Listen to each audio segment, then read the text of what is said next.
All right. Hey, welcome back to the Go4CEO channel. You know me, I'm John the Bomb. Building others means business. And you know what? Part of the journey of Go4CEO, if you're watching this channel right now, is that we interview CEOs, founders, entrepreneurs. But one of my favorite subjects is being an intrapreneur. So if you're on this channel right now, about to listen to this video, you're going to get one of the most powerful entrepreneurs I've ever had on the channel because this lady, from the day I met her, that next afternoon, boom, referrals, networking, sharing events, thinking about things, thinking about me, and empowering her own business where she's at right now and telling her story. So I am super excited to have a world-class entrepreneur at the moment right now. So Julyn Panicola, thank you so much for coming on to the Go4CEO channel. Oh, thanks, John, for having me. You, I'm a little nervous.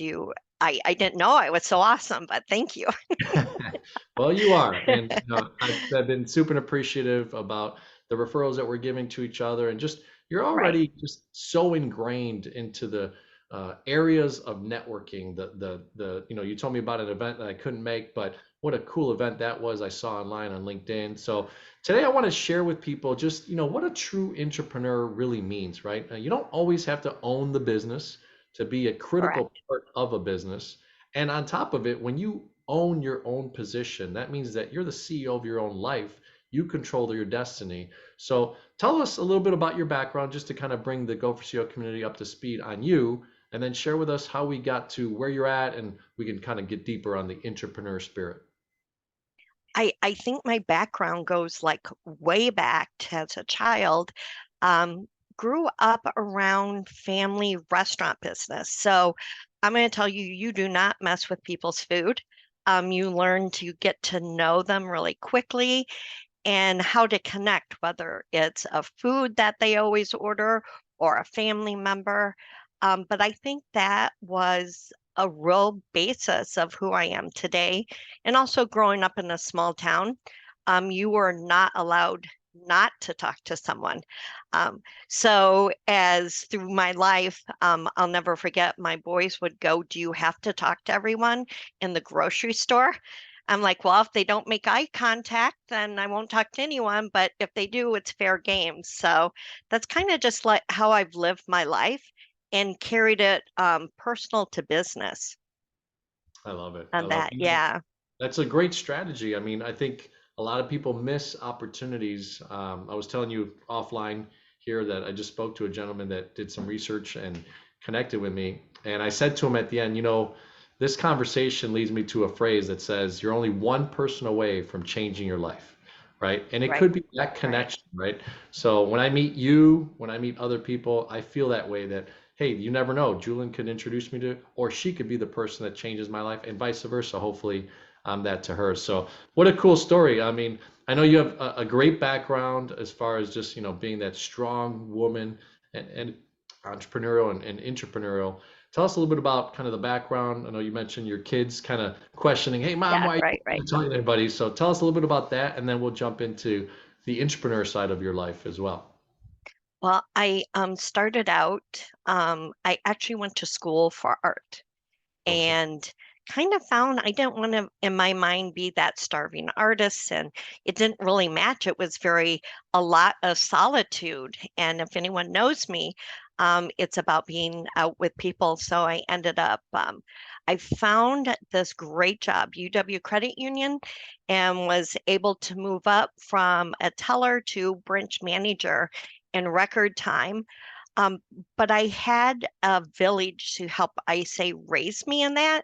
And I learned a lot of my skills with networking and being comfortable. I have to go into these groups of professors. And at first, I'm like, I'm this young woman, and what do I have to say to them? And then I realized we're all just people, and there's all kinds of connectivity. And whether it's a food, a dog, a business, it's finding that connectivity with people and really making an honest connection. I think so many times I see people going into, let's say, a networking group, and they think they have to talk to everyone. And to be honest, maybe there's just one person that is supposed to be that huge connection for you. They're placed in front of you for whatever reason. And again, I always say a personal, spiritual business. Which is that? It doesn't always have to be business. If you're chasing that carrot all the time, I think you miss out on those true connections. I love it. Yeah, no, those are Hmm. different areas of life, right? That I live by the five F's. I say it once in a while, right? Faith, family, fitness, finance, and Hmm. fun. And then we all learned, right, in our networking styles, I'm sure you did, right? Form, Right, family, occupation, recreation, and message or money sometimes that you talk about. right. So it's awesome stuff, right? So, tell us a little bit about kind of how you've built your entrepreneur career. I'm really super interested. You introduced me to your current entrepreneur that you work with, right, in Hmm. supporting strategies. And, it was interesting because you took the reign. You've actually been the one that's kind of been networking with me and really Hmm. engaging with me and stuff like that. So it's always been intriguing that you've always had the mentality like it's kind of like you own the business, right? And you have that mindset. So tell us a little bit about that. Well, I think in order to have you put it together like purpose and passion of what you do, you have to own it. It has to be you. First of all, you have to find a good match. I think all the companies or even my own company when I had it, it matched me, matched my ethics. I knew I had a good product. And so it makes it easy to do that, right? To go forward. But you really have to own it and believe it because people, they know. They know when you're giving them a spiel or I've had to go through in my way past training and they would tell you the words to say. Well, if they're not your words and if you don't believe it, it doesn't work. Mm, So it's finding that path for yourself. Um, and if you're not feeling it, you figure out a way to find that excitement. Or if it's not the right match, find the right match for yourself. But I feel when you go out, I am the face of the company. The mhm. company is me. I take pride in it. I'm able to be able to engage in a way with people that I don't always have to talk about the company. It's really getting to know them and how I can help them. And if I never have it in the back of my mind what I'm going to get, it's like, what can I do? It's kind of a giver's heart and having also empathy where you're hearing. Um, I think you hear people's pain points. So, can I fill that pain point for you? Or is it John that I need to introduce them to, or somebody else? Um, so, it's kind of having that mentality too where it's not what am I going to get, it's what am I going to give. Interesting. From that perspective, Hmm. how do you guide a conversations just to kind of give our aspiring entrepreneurs and people that want to take that ownership in their own position, and it could be in different ways, right? Some people are in marketing, some people are in operations, some people are in Hmm. compliance. You and I are typically in sales, right? So it kind of Right. allows us to kind of have that front facing scenario.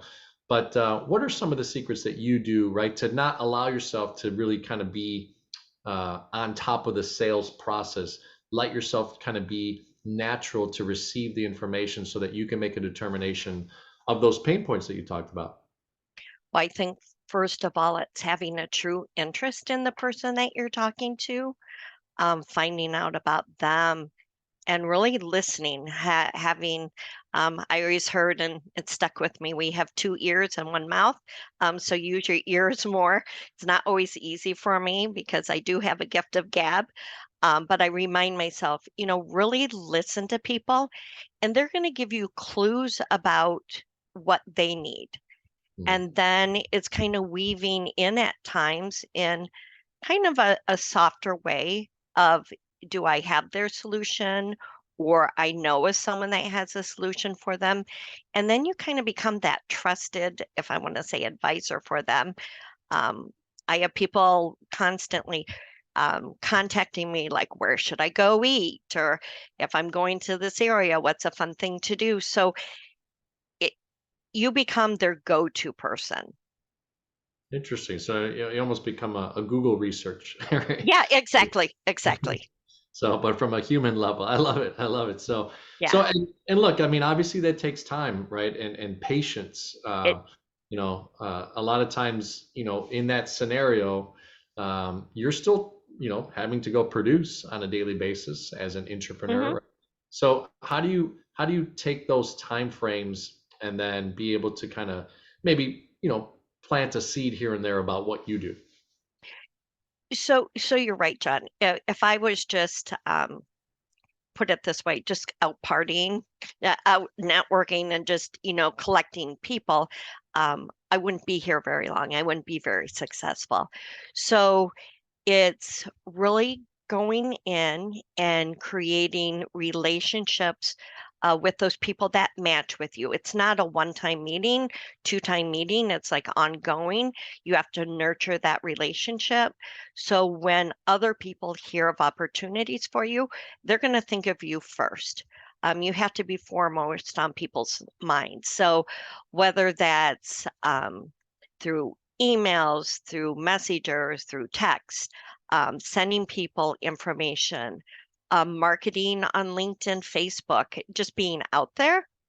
And then also always being aware when you hear people talking and it's a match for you to hone in on that and then be able to appropriately be the matchmaker to whether we can help them with their needs.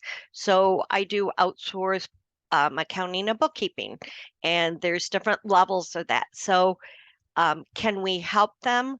It's sitting down and let's just have a conversation. If we're not the ones, then we'll give you solutions. Sometimes people just need a little tweaking on their own before they're ready for us. Nice, nice. Uh, Yeah, but there's a mastery of that timing sometimes, right, as yeah, well. I think also too is so people don't feel uncomfortable.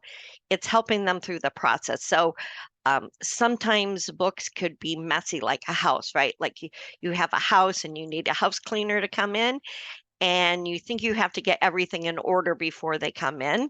But that's not necessarily true, right? They're the experts. They're going to be able to clean that tile in that bathroom and take care of those down and dirty things for you. So you never feel embarrassed about that. So it's making people feel at ease, um, that it's common for things like that to happen. Well, what a great point. It made me think of my wife. Whenever we've had cleaning services, she actually gets it to such a pristine level. I'm like, well, why do we need the cleaning service, right? Right, right, right, Like right, you actually put in the major effort before the people that are supposed to be taking that off our plate, right? So right. that's funny to hear. So look, I wanted to keep on going on that train of thought. As far as just the ability to really recognize opportunities, but the mindset behind it, right? So we talk about this interview being an entrepreneur style. What are some of the things that you say to yourself on a daily basis to really create that ability to kind of be engaged, with what you're promoting, day to day? Well, I think one thing when you're on this type of position, you have to allow your needs to get skinned and learn from it. I always say we are kind of the risk takers, right? We're gonna see what works. We're gonna kind of put some things out there and we learn from them. It's really having empathy for others. We always talk about pain points, and I can't say that enough. You need to be able to hear when people need help and how we can do that. But also you got to put yourself out there. There's times where I don't know if you felt this way, John. You have a lot of balls to juggle, right? There's task at back at the office, but you have to be able to put yourself out and really engage when you go into those networking situations that are there, and also see what fits you. Um, Sometimes there's really great events and they look good, but does that match you? Does it match the people you want to be around? I think we surround ourselves with people that are kind of like-minded. Mm. Um, I also like to surround myself with people who are better than me. Like, you always reach to surround yourself with experts. No, I love it. Part of that is the mindset of, having people around you that elevate you, right? That challenge Hmm. right? Exactly. That keep you kind of on your toes, right? But it's still, it's interesting to hear you say, from the beginning that you take an interest first in people. You Hmm. understand the mindset that it's about understanding where their pain points are, developing a relationship and a talking points so that then you can plant seeds for what you do, right? Correct. 'Cause I think a lot of people get lost in that process and they're like, well, it's so confusing. Like, yeah, the people always tell me to build a relationship, but when do I sell what I gotta sell? Right? So Well, that type of thing. So it's there, interesting. there's nothing worse than when I meet someone and they go right in for the sell, I call it. Yeah. Being a salesperson doesn't need to be that. You do have to put yourself out there. People have to know what you do. They actually kind of have to understand it. That's why I always like when I do meet people, just like we had our one-on-one, right? We get to know each other. I find out more about you. That could be a prospective client. Just having a one-on-one, I always say, let's just have a conversation and, let's just see what your needs may be. Um, so it's doing that discovery and then at that point building. There have been clients that it's not a one-time meeting. It can go on for months at times, Mhm. getting to the point of really understanding each other, building that trust. And we're willing to do that because we're not just transactional. When we have a client, we are going to become part of that company or that nonprofit that we work with. It's really a partnership.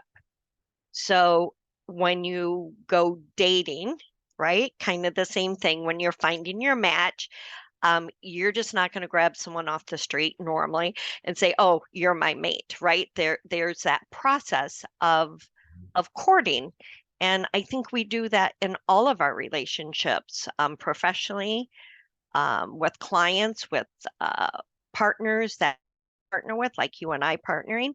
It's finding how that works. And I think sometimes people jump out too quick because they're ready to get married before they're willing to go down that path of building the relationship. So it doesn't mean that we met, had a meeting, and now what type of business am I getting from you? Or Yeah. that client, why aren't you my client today?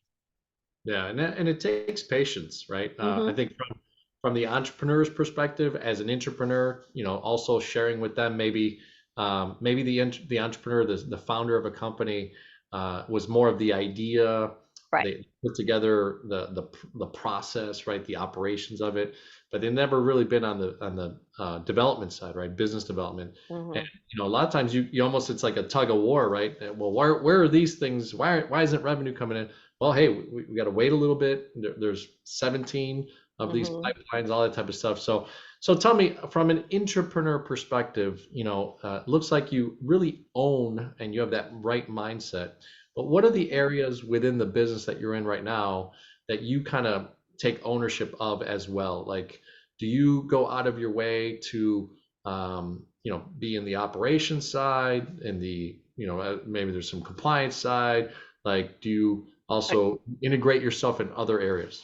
Yeah. So those sides, I always say I'm learning and I just need to know bits and pieces of it because I have the experts behind me. We have a team of 10 of experts, and my job is really just kind of doing the matchmaking, Mm. finding out the personality of our prospective client, not only their business that they're in, what that looks like, but we want to match the right communication skill style. Like we all have different. And so that's part of what I do. I take ownership in getting our name out there, not only my face to face, but also social media, whether it's LinkedIn, Facebook, and showing who we are.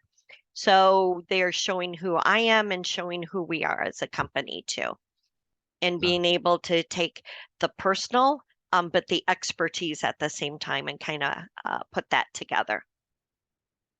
That's an interesting point, right? Of being able to then see Hmm. outwards, right? Of how you can kind of penetrate the business from within to get an Right. out perspective to your marketable, people that you're looking to network with. So let me ask you, from a perspective of being able to be an intrapreneur, do you take this stuff home with you? Do you sleep at night well? Like a lot of CEOs, founders, entrepreneurs, right? They're always tussling with, what's their next move? How are they going to do that? As an entrepreneur, maybe you don't have your specific, I guess, name on the title of the company, and you haven't, signed for the loan and all those types of things. But how do you stay consistent as an entrepreneur and your mindset of, just being engaged on a daily basis, I guess? Or did you see my little bit of uncomfortableness in my facial expression? Um, I have been known to get up in the night because I have an idea and I'll go and make the posting. It doesn't have to go right away, but I know it's there in the morning to press the button, send out coffee invites of people that also I think about. It's always on my mind. It's becomes a part of me. Right. Now, yes, I do have my ability for my personal life, um, but it's intertwined so much that my personal life is my business life, and my business life becomes my personal life too. So, family get together, talking to someone, all of a sudden they really could use my services, and that becomes a topic. But I don't go into that family get together thinking that's what I'm going to talk about. It just comes naturally, if that makes sense. But No, it, yeah. I, I, I don't think I totally ever shut. It just becomes a part of me, right? So it is my company, I think, in my head, so it's always with me. The true intrapreneur has entrepreneur like Hmm. settings in their brain, right? Right, So right. 100%. I think it's so interesting, right? My oldest daughter's in volleyball right now, and I'm getting to meet some of the fathers of the other kids. And yeah, I mean, look, I'm a commercial banker by trade, and always looking for Hmm. opportunities to help small and medium-sized business grow in finances and things that they need. So, like you said, I think as an entrepreneur and as an entrepreneur, it becomes a woven kind of material within Hmm. your fabric of who you are. So that's super, super awesome. So Julian, a lot of times well, every time we end our CEO Go4Ceo interviews here with CEO, right? So C is client experience, E is for engagement, and O is for operational excellence. So from your high level as an entrepreneur, and one of the best I've ever heard, and the way that you act and your mindset and the things that you do on a daily basis, what do you think kind of sets you apart from the entrepreneur perspective with your client experience? I just think I truly care. Like when sometimes I've told people when I've talked to them, and I'll go back to them if they haven't made a decision, I'll say, it's kind of keeping me up at night. I'm worried about this, about your operations, or that we could help you with, because I do think about it, and I can see how it could help them. So my purpose is uh, to just help people be better and be able to scale up and do the things that they're the best of. Sometimes it's passing off some of those things that keeps them up at night, Yeah. so that they can do what they think is best. That's a pretty neat experience, right? It is when Hmm. that genuineness comes through, and then you have to challenge sometimes people, right? Like, I think a Hmm. lot of times when you're in our environment, challenging someone to make a Yeah. move is actually part of our description, right? In what we do. So pretty awesome stuff. Look, you've shared a ton of the stuff that, why people engage, but I think from a high level, just being described in your mindset and the way that you want to share it, purely is, engagement. I'm sure that Engagement. you obviously engage with myself as networking and other people and your current, entrepreneur that you work with. So what are some of the reasons and high level, I guess, secrets of engagement of why they do it with you? I always, and I always put the other person first. I think when we look at others and do what's best for them, without a detriment, in a healthy, relational way, is you put others first, you think about them, you help others, and it does come back. Um, and it's also surrounding yourself with the right people. I think we all can read through people and make sure we're dealing with authentic people, and that their hearts and minds and where they are matching. You have to be discerning of who you surround yourself with too. It's not just gathering a group of people, and it's okay to also be discerning which groups you engage in, that it matches you, your company. It's not just spending time out there, because there's so many things these days, but it's really finding, I think, what matches, so that you can become involved, and be a addition to that group that you're with. Man, you just dropped a bomb, and I'm Job the Bomb. So I love discernment. That was such a powerful Mhm. word there that you are really kind of in your mind choosing also the people that you spend Mhm. your time with, right? I remember when you invited me to the recent event, you were so excited because you're like, these types of people, Yeah. John, are the people that you want to be around with. And I saw the photos and the event on LinkedIn, and it was so cool because I saw what you meant by that. Even through the photos, it was very apparent in what you posted out there. So really, really cool stuff. Last one is operational excellence. A lot of times sales gets you the accolades and and obviously revenues coming in. But a lot of times, sometimes we miss it as an entrepreneur or someone that is in this position, the operations side of things. So, is there any aspect of that you could share with our audience that you kind of, have either learned, tweaked, and just kind of established an operational excellence to the way your process is with your clients? I The big thing is follow up. Mm, And when you think you've done enough follow up, do a little more. They We may be thinking about our clients, but they need to know that we're thinking about it. And it doesn't need to be, um, again, I go back to authentic communication, not just advertising, throwing it out there, but really taking an interest at where they're at and letting them know. Just nice, and nice. asking them, like, you know, every once in a while, it's just like, what do you need from us? Is there more that we could do? How are things going? That's such a huge part of operations, and people miss that. Hmm. Just the simple fact of learning, maybe there was something that came up in the last few weeks, and they're probably still a little irritated. They're like, I'm not going to tell Julian, I'm not going to tell Right. whoever, right? And all of a sudden, you bring up the opportunity to bring it up. That's operations as well, right? So pretty cool.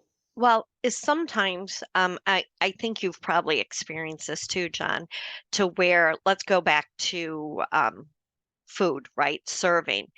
Mm, Um, if you're a server that they know and you've built a relationship with them, and really their meal is off that day, they almost don't want to tell you because they like you and you have this relationship. But then they're going to go tell their friends that, oh my gosh, that steak was tough or it really wasn't up.